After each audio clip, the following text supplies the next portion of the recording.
পছন্দের বিষয় যদি হয়, আমি কখনো কারো চেহারা দেখে তাকে পছন্দ করি না। চেহারা তো আজকে আছে, কালকে থাকবে না। মানুষের চরিত্রটাই আসল। আপনার যদি আমার বাচ্চা নিয়ে কোনো সমস্যা না থাকে, তাহলে আমার বাসা থেকে যেটা বলবে ওটাই। কারণ চেহারা দেখে তো আপনাকে আমি বিচার করবো না। আপনারা তো আবার মেয়েদের চেহারা দেখেন, মেয়েরা কিন্তু ছেলেদের চেহারা দেখেন, ছেলেদের ব্যক্তিত্ব দেখেন।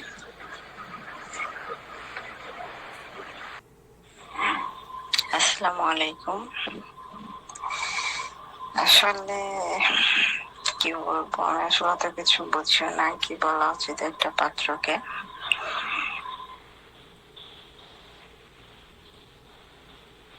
আপনাকে আমাকে পছন্দ হয়েছে,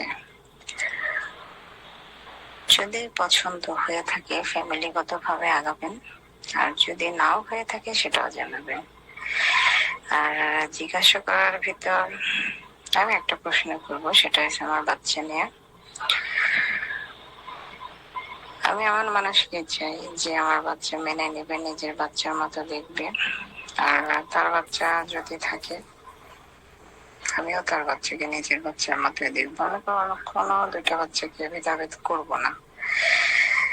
আমি আসলে এমন মানুষই চাই, কারণ যার বাচ্চা আছে সে আরেকজনের বাচ্চার মর্মটা বুঝবে। আপনি তো আমার বাচ্চাকে দেখলেনি, আমার বাচ্চাটা ছোট, আমাকে ছাড়া থাকতে পারে না। ও 7 মাসে হওয়াতেও খাবার দাবারে এখনো শক্ত খাবার খেতে পারে না। ওকে ভাত একদম নরম করে খাওয়াতে হয়, আর খায় না কারো কাছে। আপনি যেমন বলেন 3-4 দিন রেখে যাওয়ার কথা। আসলে আমি তো একটা মা, আমার পক্ষে আসলে সম্ভব না যে আমার বাচ্চাকে আমি রেখে আরেক জায়গায় যাবো। আমি আসলে বিষয়টা কখনো কল্পনাও করি না।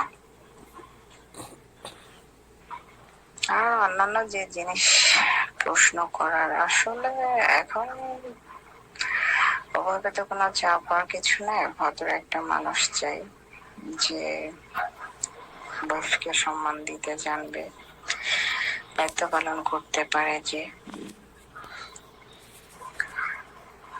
এমন একটা মানুষ চাই। অনেক চাপও নেই আমার, আমার চাহিদা আগেও কখনো ছিল না। ইনশাল্লাহ আশা করি ওটাই হবে। আমি কখনো বলবো না যে আমার এক সন্তান।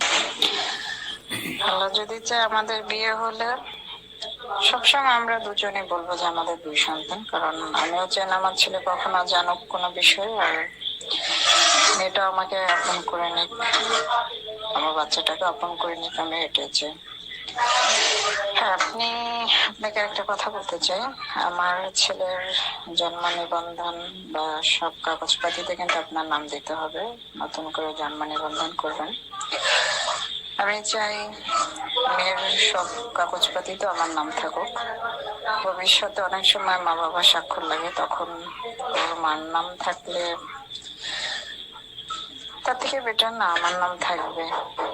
আপনি বিষয়টা কি বলেন? আমি বিষয়টা নিয়ে আগেই কথা বলতে চাই, কারণ আমি চাই আমার বাচ্চা সবকিছুতে আপনার নাম থাকবে। ইনশাল্লাহ আমি যা বলতেছি ওটাই করব। এক্ষেত্রে আপনার সহযোগিতা আমার দরকার হবে। আপনিও যদি সহযোগিতা না করেন, আমি কিন্তু আসলে ওর মা হয়ে উঠতে পারবো না। আপনারও বলতে হবে হ্যাঁ এই যে তোমার মা। হ্যাঁ ইনশাল্লাহ আমি তো ভালোবাসা দিবই, কারণ আমার ছেলেকে যতটুকু ভালোবাসবো আমি ততটুকুই ওকেও ভালোবাসবো। তাহলে ভাই বোনদের ভিতরে সম্পর্ক ভালো হবে না, এই জিনিসটা তো আমি বুঝি। মা মাই হয়, জন্ম দিলে যে মা হবে বা বাবা হবে এমনটা না। ইনশাআল্লাহ আমি আমার সর্বোচ্চ দিয়ে চেষ্টা করব। আমি কি এটা বাসায় বলবো যে আপনি আমাকে মেসেজ দিয়ে বলছেন যে জামিল ভাইয়া কালকে আসবে?